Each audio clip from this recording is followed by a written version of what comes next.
Hey y'all, welcome to Cmor of Life Unfiltered. We're your hosts, Sam and Alisha, high school sweethearts turned forever partners. This podcast is about love, learning, and adventure. We're bringing you the raw, the real, and the unfiltered. Welcome back to Cmor of Life Unfiltered. So today we're excited to talk to you about our camper traveling experience. Yes, we are. So we own a travel camper and we have had so many amazing adventures on it, and we really want to share that experience with our audience. Yeah. So Sam, tell me a little bit about how we even got to owning a travel trailer. Originally, this started with kind of an idea that we had after experiencing camping, or shall I say glamping. I call it camping, all right? You know, I'm not here to judge how you want to camp. I want to camp in the AC. You want to camp in a tent. Fair. But y'all got these words, glamping, glamorous camping, glamping. Yes. I'm okay with it, but, you know, I'm not here to judge how you camp. Absolutely. Well, my dad had his travel trailer, and with his family, we kind of went on a few trips with them. And it was an experience that the both of us kind of knew we wanted to hop into one day. Yeah. With just the two of us, or with our own friends and family on the outside. So it was kind of a journey we knew we would go on at some point. We just never knew when or if it would actually come to fruition. So yeah, I remember the first invite we got, and we went with them, and I just had such a great time. And I was just like, man, it's like a little house on wheels, right? And unlike an RV, which you can drive, a camper, you have to tow. So Right. It's attached to your truck or SUV, whatever it is that you are comfortable towing with. And lucky for me, I have a wonderful wife here who needed an F-150. So I'm one of those girls who really wanted a truck. I was like, that is the kind of car I want. I thought I was going to have a Toyota Tundra for a long time. And then I finally decided to get an F-150, and that's my baby. And it was able to, you know, tow the camper. So how do we typically travel with the camper? What do you mean? Who's driving? So if you want to get to the nitty-gritty details, because I am afraid of taking very big risks, I will say she does the driving when the camper is attached to the truck. And so we have this system that once the camper is attached, it's her job. Once the camper is detached, then it is my job. So if we travel somewhere with the camper and we park it and we set it up for the camping experience, then I drive us locally, which has actually, I feel, helped us out a lot.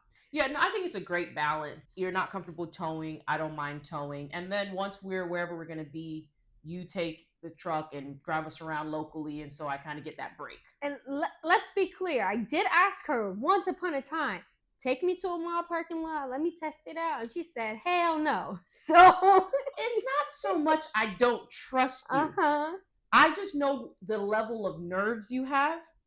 And we may not make it to the destination because you're not going to merge over to the lanes. Hell no. You're going to be going at the speed of a turtle. I would probably stay in the middle lane because you I can don't go know how you're fast gonna, or I don't slow. know how you're going to get to the middle lane. It would have to be like immediate. Hop on the highway, get in the middle lane. Like there's no anticipation. You would just, everybody move out the way. Because that would, The thing is, you don't really know that you can tow until you're out there towing, right? Like there's not really like a practice towing. Or, yeah. Yeah, it's like, okay, you got this camper, you better figure it out. But prior to that, we had made some big moves in our lives that required us to drive like a U-Haul or a budget truck. So I had done that. Right. And so she did tow, actually, the car behind one of those trucks. Yeah, U-Haul or to whatever. To get us to our next destination. And again, too terrified to give it a try. So she did the driving. Yes. What was that? 17 hours from Tampa to Philly? Yeah. Jeez. In one shot? Yeah, and then I made her unpack the U-Haul once we got there because there was no way I was even in We'll leave that for another episode. So, back to the camper. All right, so here we are. We had this experience with your dad. We loved it. Right. We said that was something we would look into in the future. Mm-hmm. And then fast forward a few years later, we're buying a camper. Right. How did we get there? Well, we were supposed to get married during COVID. Yep. We were supposed to get married and then COVID happened. Right. Because COVID came after. It did, because we already paid everything off, and then it was boom, COVID. Yeah. Another episode again. Okay, we'll get there. But we were supposed to get married and go on this trip, and because of COVID, it postponed everything. Yeah. And we were in this space where we wanted to kind of explore, right? Yeah. It was the time where everyone was like either out and about or stuck inside. And so we were like, what do we want to do? Mm-hmm. And then the opportunity presented itself. Yeah. So it was still after our wedding. It was after our wedding. We ended up getting married. We ended up getting married a year later in 2021. Mm-hmm. And so then we decided, you know what? Let's go check them out. Yeah. I think you actually set up some appointments. The thing is, you guys shouldn't have me next to the internet. No. If I have access to the internet, I am going to find the most random things for us to go out there and find out. Yes. And I just signed us up for stuff. So we had meetings with different RV dealerships. Yeah. And so we checked out a couple different ones, and then we were trying to decide what we would do for our honeymoon in this like post-COVID, but it's still kind of COVID world. Right. It's like 2021. And things are still kind of shut down, but not fully. Things are opening up, but not fully. So we felt the camping, glamping experience might be our shot to kind of take the leap and explore spaces we had never been without stretching our limits due to COVID and its aftermath. Yeah.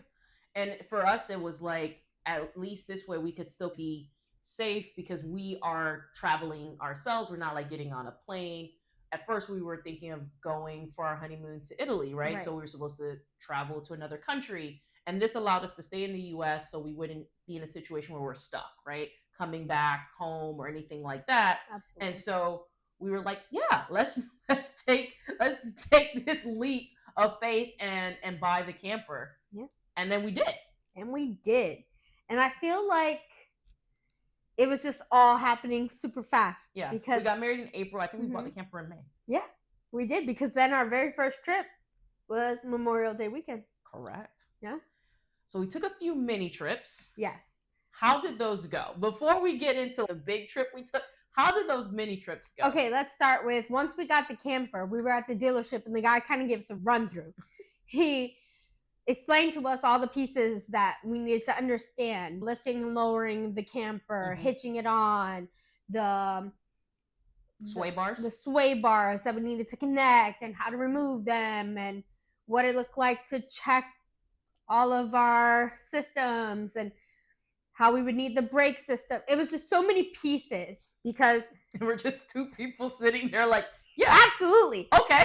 For sure. Opened up my notepad and my iPhone and just started taking notes, right? Because he said step one. So step one is what we gotta do. We gotta make sure everything's done as it's stated. And we were like, yeah, we got this. This is no problem. Sent us on our way. Yes, he did. And we had to drive the thing home. Driving it home, not the problem for me. Not at all. Not at all. Not even close. Easy lemon squeezy. Switching lanes, getting on and off the highway. She's cool like that. Not a problem. Where's the problem? Back parking. Reversing. Yeah, they didn't teach me that part. They did not teach me that part. Right. And we have to park it backwards into the driveway. Right. There's no other option. And the fun part for us is our driveway is sort of on a slant. So you have to back park and that back was sarcasm when she said the fun part for us. That was sarcasm. That's the worst part. Okay. It literally is you reversing uphill, right? And it's really not that slanted. It's not sloped like to the extreme. It's just enough to be like, what the fuck? Like, how do we get here? And we really don't have that much like space to play with. It's like you go in the neighbor's yard, you go in your yard. That's it. Like, you're bing, bing, bop. And so I think the most challenging experience is me being on my phone, having my phone on speaker while I'm inside of the truck, my lovely, beautiful, darling wife being outside of the truck on her phone, guiding me. So, if you want to be on the cusp of divorce, there's lore around this. If you're ever at a campsite and you see a couple trying to back into a spot, mind your business. Mind your business. Do not ask to help. Do not ask to do it. If you are a dude and you see me, definitely don't ask if I need help. Okay? The answer is no. Listen. Don't try to help us. Don't try to reason with us. But not just us. I'm telling you. Any couple. Any couple you see reversing this is the test of marriage. It is. If they're reversing into their spot, please leave them be. They didn't ask you. Don't ask them. That's with a camper. That's with a boat. We done seen it all. I act like I don't see it happening. Yep. I see the sweat. I see one person getting angry. You hear people like, cussing. Just let me take my ass in my camper and mind my business. I might watch it from the window, but I ain't gonna say nothing. We always watch because we know we're being watched, and that's okay. Just don't insert yourself where it's not needed. Anywho. The most challenging part for me has always been the back parking. It's just, you take it one way, it goes its own way. You want to go the opposite way, it goes it does its own thing. So it takes some getting used to. That first day coming home was a challenge. I don't know. I just was like, I got this. Just, you're not helping. And she's like, but I'm telling you to go right and you're going left. And I'm like, you think it's me going the opposite direction of what you're asking? This thing got a mind of its own. It does. But you find your flow, you find your system. And you start to agree on things and you understand where you're needed and where you're needed to shut up. Okay? And that's okay. Because, Some other interesting mishaps that happened as we were learning the camping life. So, I want to say, as we went out there, when we did our biggest camping trip, so after those I think we did about 3 small trips, we felt we were set to go on this large 2-month journey. We went on a 55-day road trip. That's how we celebrated a honeymoon after we got married. And I think we just felt like we knew what we were doing because at that point we understood all the moving parts at their most basic level. But we went to 14 different states. And within those 14 different states, you have to consider different types of weather. And I don't think that we fully considered the weather that we would be experiencing within those 14 states. Because in Florida, it's humid, it's hot, it's rainy. Those are things we expect in many places because we experience it every day. Yeah. But we did get to places where it was still cold or it was snowing or starting to snow. And there were just so many different experiences. So I don't think we prepared for that. And we didn't realize the camper wasn't prepared for that. Because, for example, Arizona. Yeah. It was scorching hot. The heat was like so killer that the dogs were sweating. We were sweating. Everyone was sweating. So much so that the AC on the camper froze up. Yep. It just completely stopped working. So here we are. What I didn't know is that you have these camper maintenance guys that are mobile. They come wherever you are. They just show up. They got all their gear ready to service you, which was awesome because it meant we didn't have to pick up the camper because we were already stationed where we were. We had already been there for a night and drive to the mechanic shop. Instead, we got to stay exactly where we were, disconnected and everything, came to us and repaired this AC, which honestly, I would have paid that man any amount of money. I think it was like $100. It really wasn't that bad. But at that point, if the man had told me it was a grand, I would have found a way because we were all sweating. It was like very crazy. hot. It was. So you jumped the gun a bit, I going did. straight to the big, massive road trip. Mhm. We had that road trip planned almost before we got the camper. Like fully. Like we knew that was the plan. Like take this big trip. And remember, Alisha is the planner. So when she says we almost had it planned, no, she pretty much had it laid out, okay? Yeah.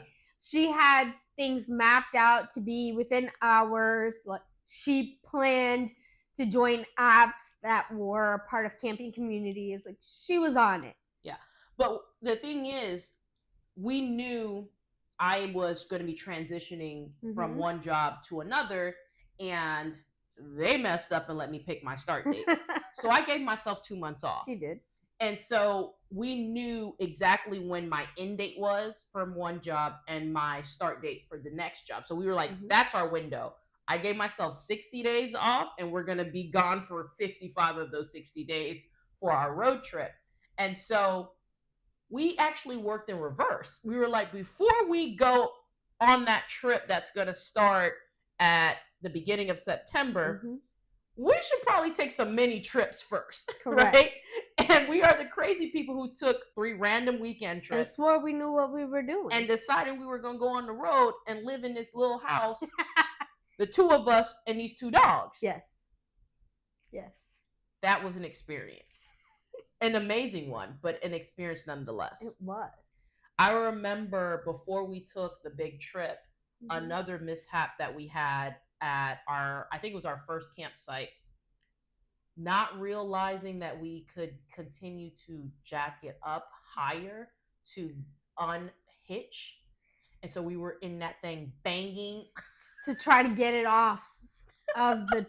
we could not get it off of the freaking tow ball. And so we're like banging, waking up the other campers, okay? Like, and then trying to be quiet. Like, we have a hammer. We're like, yo, this thing's not coming off. We are hacking this thing. And all we needed to do was just keep cranking. If you had just cranked a little bit more, a little bit. Eventually we did. And yes, the gentleman did ask, everything okay? You guys need some help? Don't talk to me. We could have used it though because we didn't know what the hell we were doing, but we didn't need it. We didn't need help. We should have said yes. We have a problem. Okay, I'm willing to admit that there was. But we're not the only ones. If you go to a campsite, you realize everyone has a problem. No one wants to get the help because they swear they got it. That's it. We all think we can handle it, and if we all probably ask for help, we probably can handle it quicker. Yeah. But that's neither here nor there. Okay. So here we are. You, me, the 2 dogs on a 55-day road trip. Correct. 14 states. 14 states. 55 days. That's a long time to be in a tiny house. Talk to me about the space. So, when we originally got the camper, we were aiming for something that allowed us to have our own space and could sleep others. So we wanted to at least have the bunk beds in order for us to have friends who wanted to join us or family members who wanted to join us. And then we ended up we got lucky with our camper, I feel. Yeah. Because we had adult-sized bunk beds. So 2 adults could sleep on one bunk and then the second bunk. And then we had the table that turned into a bed, which were all great additions to our camping experience. But because it was the 2 of us and we knew we were going to be going those 14 states for all that time, we needed to pack accordingly. We needed to set up extra storage space so that the dogs had their little corner, but then we had storage space for our clothing, our bigger items like jackets. Yeah, because we were traveling the entire month of September and October, basically. Yeah. I think we left Labor Day weekend. Yeah. We came back like right in time for Halloween, which meant that since we were traveling for September and October, some of those states was cold. So, of course, we had to have jackets and boots, and so we needed to store all of that. You did a really good job. I have no patience. So you did a really good job buying extra storage bins and setting us up and doing those things. So that's much appreciated. It was up to me. I would just throw everything in a corner and we would have found it eventually. I had a lot of fun setting it up. I enjoy setting things up, organizing, a little bit of designing and decorating. So the goal for us in that time was to be as effective and efficient with our space as possible. And we had very limited storage because this is essentially a tiny house. Yeah. And we have to remember that even though we're towing it with the F-150, the things you put on the bed of the truck can potentially get wet. So you have to be mindful of what you put back there. Yeah. But also in the back seat of the truck, we have the dogs. Yeah. So we have to be mindful of their space, right? Yeah. Because they're there for the amount of hours that we're driving. So we want them to also be comfortable. So it was a lot of keeping those things in mind in order to maximize the space. Yeah. So what about the space between us? Did you feel overwhelmed? Did you feel like we were in a tight space for 55 days? Was there a lot of tension that you remember? Personally, no. Yeah. I don't. The thing is, everyone has asked us that, right? They're always like, y'all didn't feel like you were on top of each other and super crammed and like y'all weren't getting mad. I'm like, I had such a blast on that trip. Like, that's probably one of my favorite trips. I did not feel like you were on top of me or on top of you. I felt like totally fine. I think part of that was because, yes, you're in this tiny space, but again, you don't have all of the extra baggage that you accumulate in your regular home. Yeah. We're only there for a short amount of time, even though it is 2 months. So you're only bringing the things you absolutely need. And that doesn't make the space feel tight. 1, 2, being with you, I enjoy a lot. 3, 3, we're going to all these different places. So while you're there, you're out exploring. Yeah. You're out exploring nature, which we like to do. We like to hike. We like to go to different museums. We like to explore different spaces. It's just a lot of fun to be out. So we weren't always indoors. And on top of that, we had the dogs. So when we weren't out exploring spaces that the dogs couldn't go to, we were out exploring spaces that they could go to.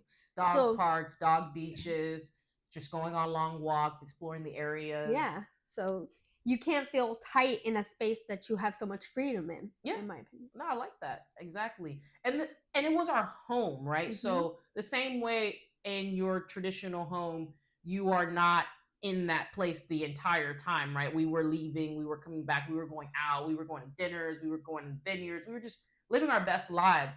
I never really felt like, oh my gosh, this space is closing in on me.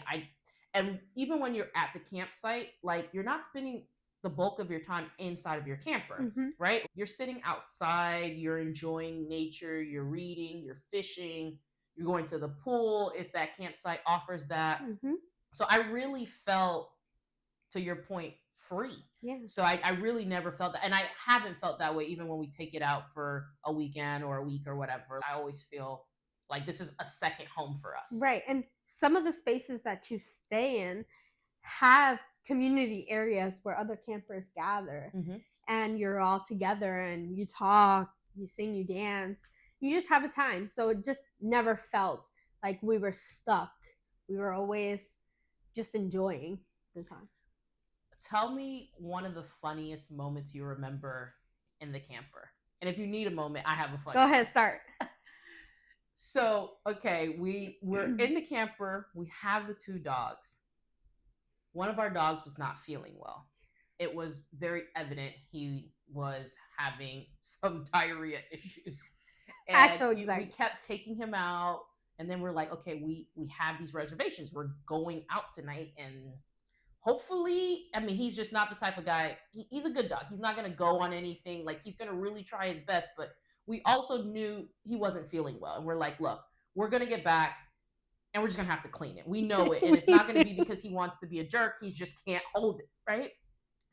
And I remember we came back and he was kind of hiding and shaking a little bit. We were like, okay, so he went and it's okay. We're not mad. But we could not find it. We could smell it. And again, this is a camper. It's small. So it's like, where is did it this? go? Like, it it's not like we can start opening doors and going in other rooms and doing these things. And he had gone in the tub of the camper in the shower. And it was really the smartest place to go. It made life so much easier for us. It was the easiest thing I've ever had to clean up for him. I was like, we can literally just hose this thing down. This is great. And I was just like, yo, this is hilarious and so smart of this damn dog. Yes, I agree. I'm still proud of him till this day. Like it's almost, and I'm sorry to the parents, it's almost the same equivalent as when your child goes in the potty and you guys are all clapping, taking pictures of the situation in the toilet, and you guys are very happy. That was my moment. I was like, look at that good boy. He went in the shower. That was a good boy. That was such a good boy. So that was one of the funniest moments to me. Okay, funny. A funny moment, camper. My funny moment was a little bit paired with fear. This is why I won't let Sam ride his camper. I don't even know where this is going, but this is why she does not drive the camper. So, 14 states. We're making our way all the way to California, and we're making our way all the way back. Okay, and Florida to California. Right. So we're going to California, and we want to be in very cool areas. Some areas we've never been, and somewhere like LA, which we have been, but we wanted to go there to camp. Great. We get to Santa Clarita. And my experience with Santa Clarita, any understanding of it, is from a show that was on Netflix about zombies, right? So, like, you know, you're watching it, you're like, they're developing areas, they're zombies, cool, whatever, funny, ha ha ha. We get to Santa Clarita, and we're driving through these hills, and I'm thinking, holy crap, like, this is kind of creepy. But whatever, this is a vibe, you know, let's go through this. And everything's set. So we're going to this destination that we have already pre-registered at, and we're reserved there. And 7 days that we had already prepaid for.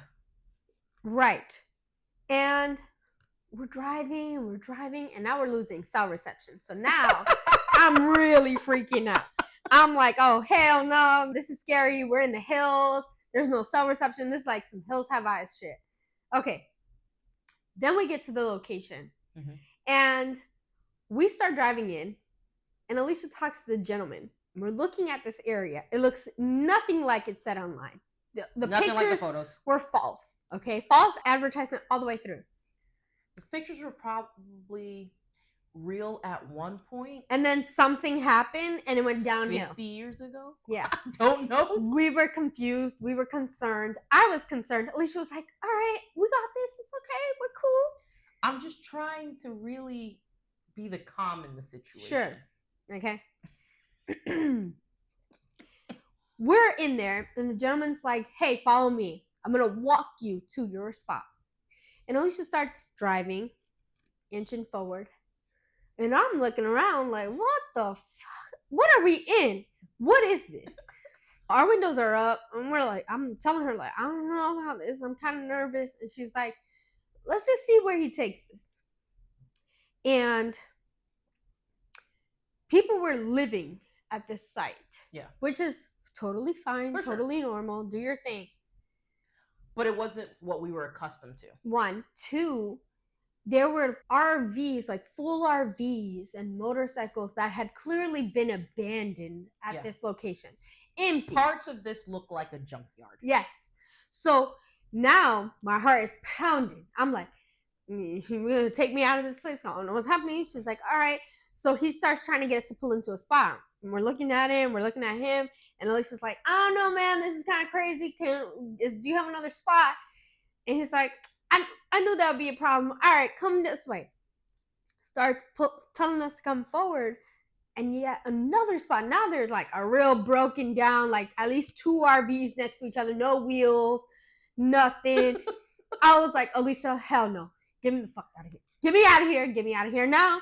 And so she tells the gentleman, actually, sir, we're actually going to leave. If we could, I don't know how you even said it. I was freaking out. I just politely told the individual that we were not going to be staying at this establishment and would be seeking a refund. And we'll be leaving. And what was his response?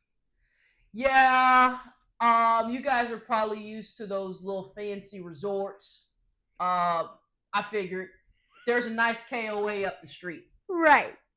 And so Alisha gets our money back, and we're starting to drive off, but we were in panic now. We need to go. I don't really know at that time if we have our money back. Like, I just gave him some credit card information. He was like, yeah, I'll get this. I'm like, at that point, I had to get the wife and the dogs out of there. And I just had to spade off. Yeah. Except she sped off in the wrong direction, so she went uphill on a ditch hill thing, and it was like, honestly, I didn't care. We didn't really have time to try to go the right way, Samantha. I was trying to save your life, okay? There's no time to go the right way. Okay? There was no time. We just get out of here. And so I think for me, that was a funny time, but also a scary time. It's funny now. Right. It was not funny in that moment. No. It became funny a couple days later when we were like in a really nice resort with like heated pools and all that stuff that we were pretty accustomed to for our glamping experience. Because that was not it. But that night, it was not funny. No, it wasn't. Because then the next place we stayed at didn't work out either. So, just a learning experience. We went to the next place. It was much better, but that's not saying much. We stayed there for a night. Right. And then we switched from there to this really nice resort for the remaining 5 or 6 nights or whatever it was. And it was just magnificent. Again, funny now. Not funny at the time. No. During that trip, or trips outside of that with the camper, what would you say was the nicest or most memorable spot that we stayed at? I feel like, as far as RV resorts go, the one in Colorado. Yeah. I think the one in Colorado was absolutely magnificent. Grandie, Colorado. Right. It was a beautiful location. It had so many things to offer. They had a bowling alley, a bar, as you can pool. See, you can see what we're doing here. Right? Like, we are really glamping, right? Like, we are luxury camping. We got to come up with a luxury camping, because this is like beyond glamping at this point, right? You got like a heated pool. Mm-hmm. Oh, it's fancy. Because stuff. In today's world, there are a lot of people who go camping, like van campers. Mm-hmm. There are people who RV all the time. Actually, as far as resort style, the camping spot for me was definitely in Colorado. Beautiful location, right next to the mountains. Mm-hmm. It was not ski season, so everyone in the small town that like is usually there wasn't fully there because they were on vacation since ski season was about to start. But so many cute spots, but the resort itself had so much to offer that you didn't really need to leave, which was great. But places that we visited, what are some standout places for you? So a spot that I didn't think I would like is, I always say Moab, Utah. I was not expecting, we really were going there because part of this experience was to visit these national parks, and mm-hmm. we wanted to visit Arches. And so we were kind of there because we had to be, so that mm-hmm. we could have this experience. And then I really enjoyed our time there. It was beautiful. And the time that we were there, like, it was the fall. Yeah, it was fall season. It's not much for Floridians to be excited about fall elsewhere because we don't really have those experiences mm-hmm. here. Like, leaves aren't changing colors here. We don't have to deal with that. And then we did there, and they had these amazing restaurants, and we went whitewater river rafting, and that was a great experience. And it was just really nice out there. And Arches was one of my favorite national parks as well. We hiked a lot in that area. We did some pretty terrifying arch walks that I don't think we prepared for. Yeah, because we were really originally going there for like some photos and like some overall, Yeah, you look up stuff. these like hikes, and they're like, okay, this arch is, it's low level, and then you're walking up, you're going higher, and you're higher, and you're like, holy crap, I can't breathe. One thing I've learned about these things, not to really listen to them. Like when they say level easy, take that as like baseline hard. That's for if you don't hike often or you're not used to different types of terrain. Elevation. Keep that in mind. Yeah. And then when they say hard, think expert. Yeah. Hiker, you know. No, I'm just kidding. Do it, but do it while prepared. Take it down a notch. Take it down a notch. Think it through. Don't do anything you're not prepared There for. was one area that while we were hiking it, we had to walk on the edge. Almost like we were on a tightrope. Yep, I remember. And we were like, I holy hell, how did we get it? I was wearing Chucks. I was not ready. That's what I'm saying, because we were going to drive. Remember, they were like, oh, you don't have to hike. You can drive. Then we were going to get out of the car and take photos and then drive and drive. And then people are like going this way. Crowds are walking. So we're like, yeah, let's walk with them. Next minute, you know, we're on a hike. We weren't ready. That was not part of the plan. We weren't ready. But we had so much fun. We had a great time. And we cannot not talk about the Grand Canyon. I know. Beautiful. Amazing. I know it's cliche. Everyone talks about it. Like, you have to experience it. It's a breathtaking experience. And I would do it again. Yeah, and there are trails that you can actually do with your dogs, which was very helpful to us because we were able to take them out on a very long walk and explore the scenery. And then since we stayed there for, I think, 2 or 3 days. Yeah, we were there for like 3 days or so. We got to take the dogs, but also got to explore it on our own. Yeah. And so we did like 1 day with the dogs hiking and 1 day on our own. Right. Cool. And it's so fascinating because depending on which side you're on, the temperature changes. You could be cold one minute, you could be hot the next. Speaking of the Grand Canyon, one of the things that, I ain't gonna lie, pissed me off. What? Seeing these parents carrying these children. They have these bags, these seats, I don't know what they are, on their backs, and they have a child. And I'm not talking about 1-year-old, 2-year-old. I'm saying like a 4-year-old that's heavy, 5. Just sitting, drinking a juice box, and they are passing us. Honestly, no. To be fair, we were not prepared. We were not prepared at all because we didn't just walk the rim of the Grand Canyon. We decided there was an area where you could go down and then go all the way back up. And for those who don't know, because we didn't know, in order to like fully get into the Grand Canyon or explore it that way, you have to register because unfortunately people don't and they go missing and it's a whole thing. So for safety reasons, you have to register, which to be fair, we were not hiking through anything. At that time, we were not prepared. So we were at the top of the rim. We had done that walk with the dogs. We had done it by ourselves. And we were like, let's explore going down. We went down. And there are areas, nooks and crannies, where it's like, you know, they're not blocked off, but they'll have little signs that say caution because, you know, a little too far to the right, you're going to... Bye. Yeah. Woo! See ya. So we did that and we were going down and we're like, yeah, this is awesome. Like, this is cool.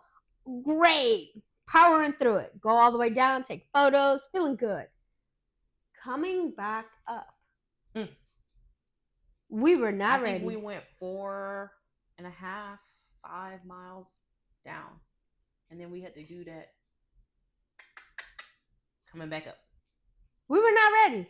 There was just, we were not prepared. We had not practiced getting our mind right. We were just not ready. So at one point. Did you need to practice to get your mind right? Yes. Because, like, seriously speaking, what were we thinking? There were parents, like she said, going down with their children on their back like nothing. And we're like, oh, this is great. If they could do it. You know, it's like when you get on a roller coaster and you see that little, like, 6-7-year-old who met the height requirement. You're like, if they're getting on it, I could get on it, right? That kid has no fear. Right. And then you're on it, and then it's going upside down 10 times, and you're like, holy hell, like, my head hurts. I'm going to vomit. Everything's wrong with life. This. Right. That was us. Because we're watching them. We're like, wow, this is pretty badass. They're going down this hike, and they're doing this thing. We get down there, and then we got to go back up. And we can't breathe. We're like, can't move, can't breathe, can't anything. And then at one point, I went a little bit cuckoo, and I just started running up. I was like, I gotta get out of here. Get me out of this place. Sam was like, okay, here's what I'm gonna do. I'm gonna try to sprint up here, then I'll take a break. Then I'm gonna sprint again, and then I'll take a break. And people were like, she's doing awesome. No, I wasn't. I was dying. Internally, externally, all the internals, whatever you want to call it. I was dead, deceased. Okay?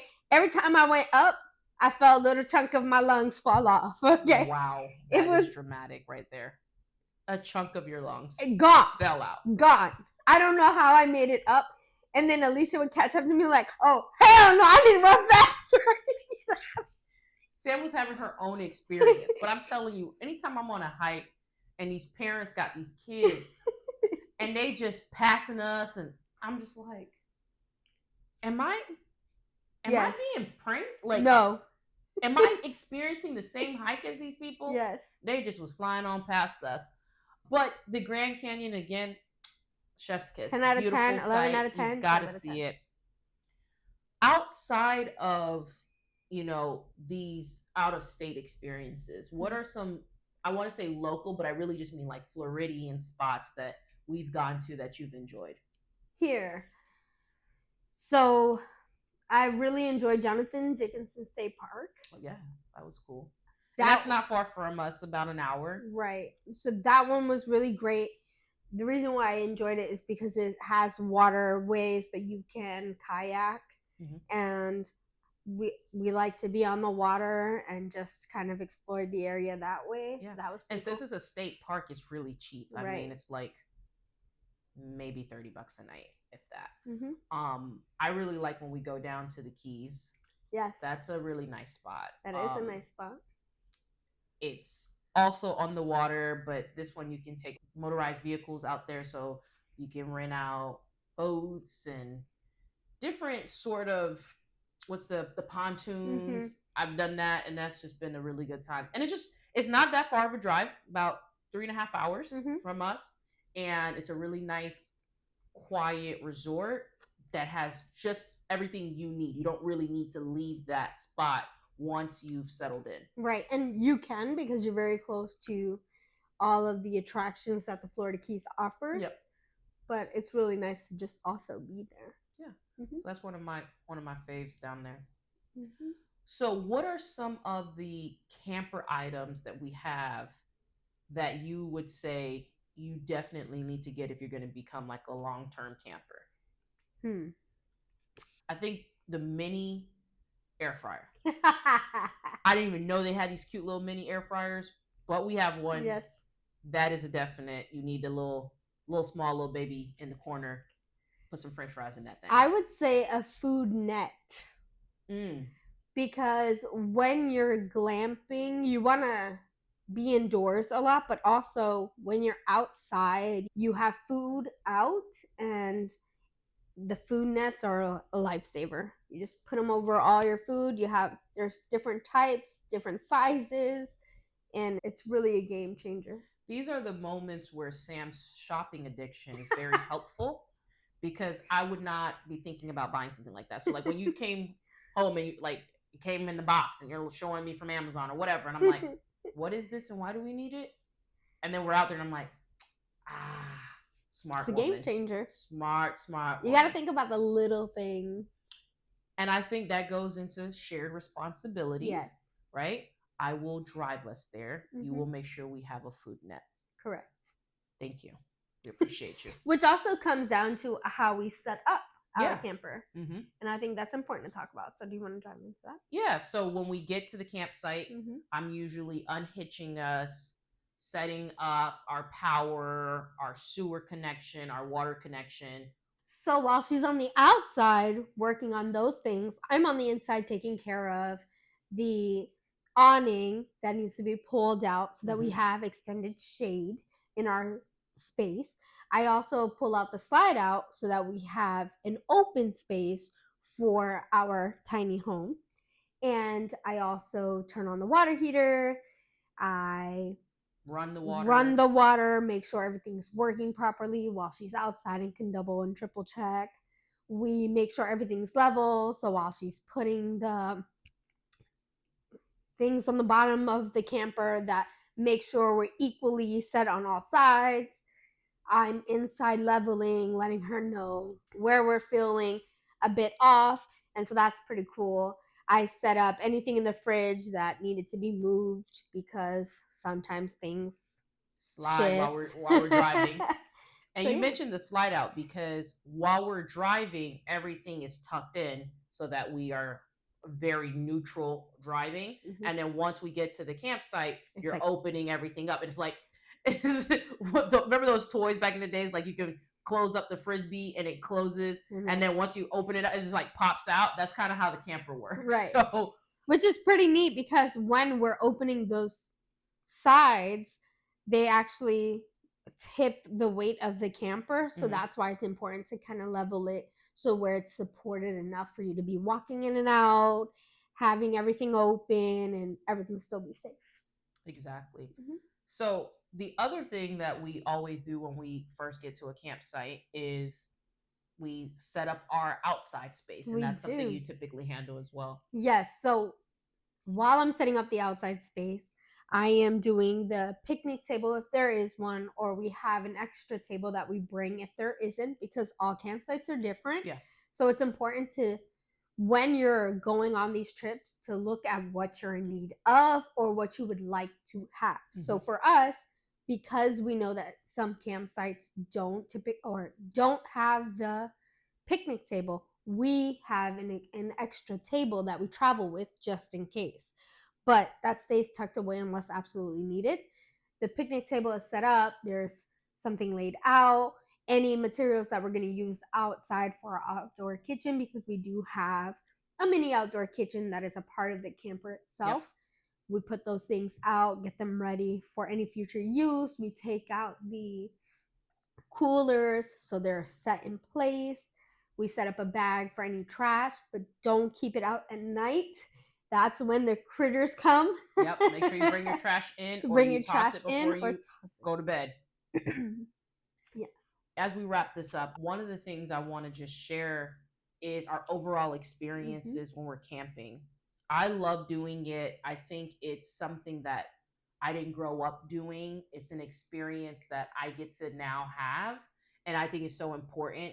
I love this idea that we can kind of bring our own tiny home with us, because when you are traveling, you're either staying in like an Airbnb, which is not your home, or you're staying at a hotel.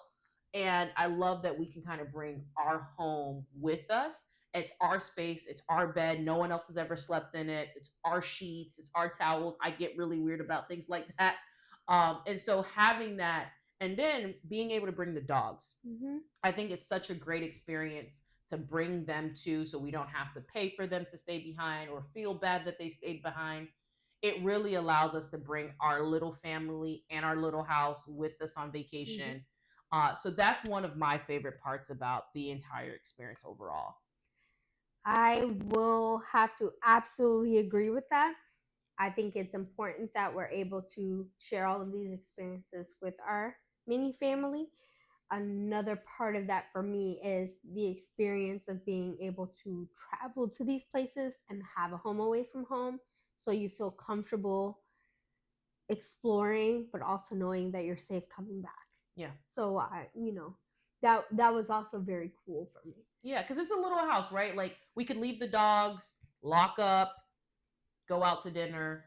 No, we come back, unlock the door. They're inside. They've been chilling. They have their bed. They have their toys. They're comfortable. And so it's just so important to have that.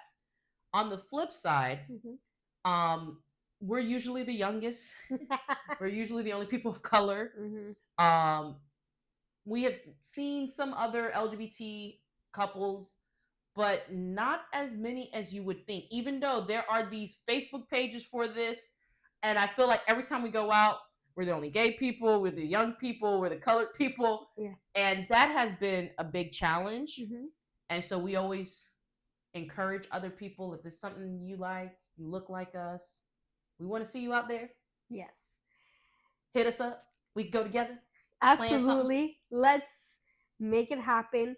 Really, we're in these spaces and we see families and friends that come together and gather around, and they have, 6 spots that are dedicated to them, and they're enjoying this camping experience. And one has a travel trailer, one has an RV, one has a fifth wheel, and they're all lined up. Right. And all their kids are playing with each other, and we're like, just us two and our 2 dogs.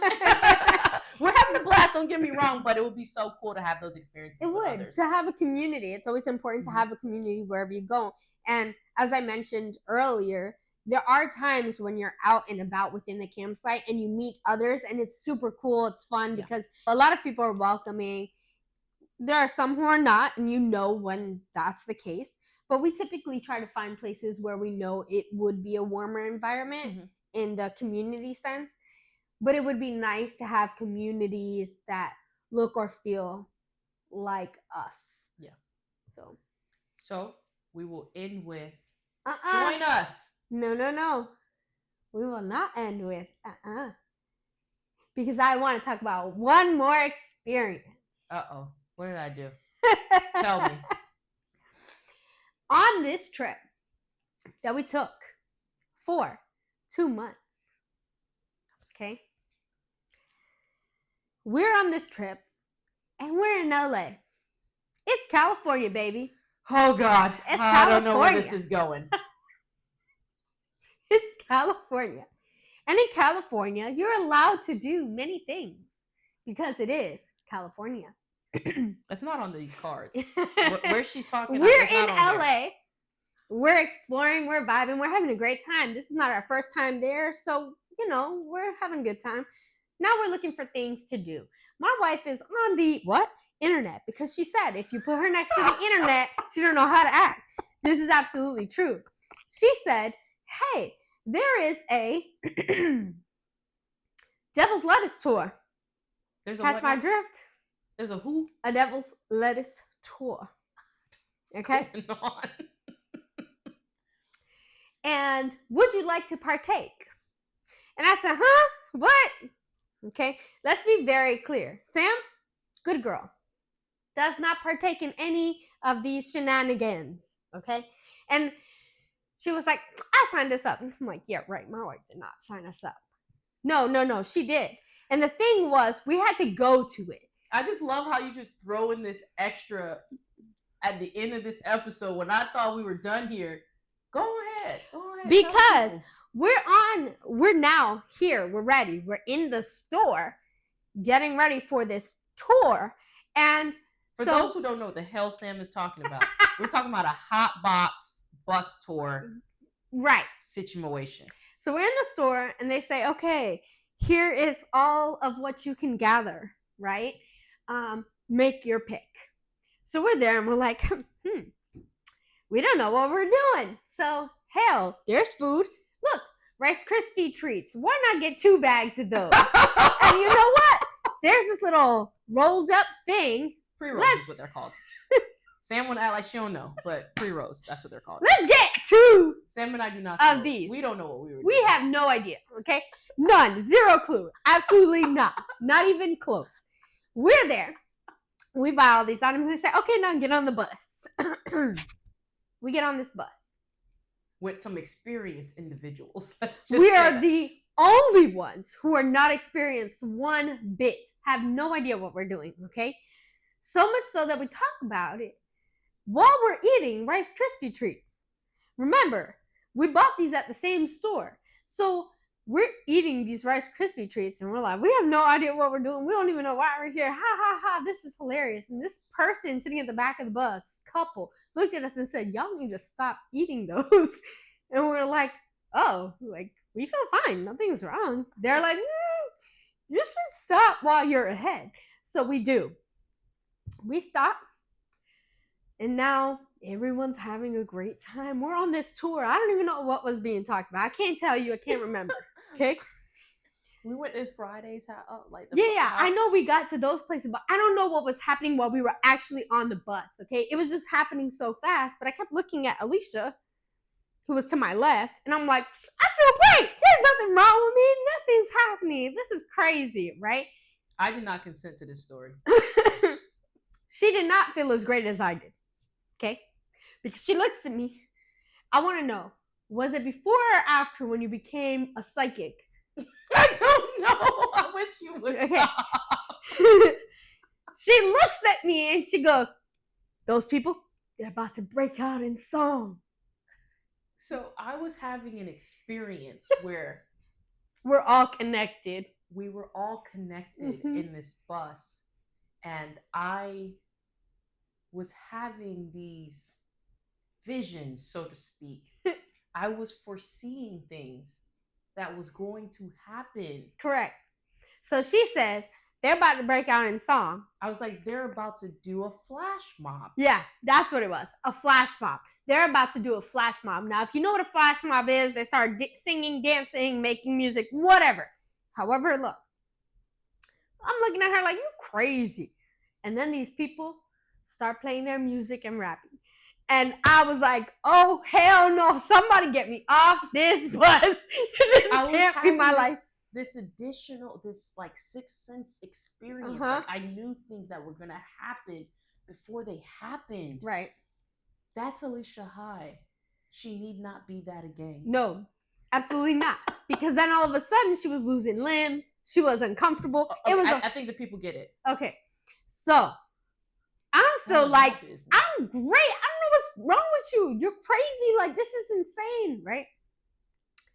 We go to the house from Friday to snap a picture. We snap this lovely picture.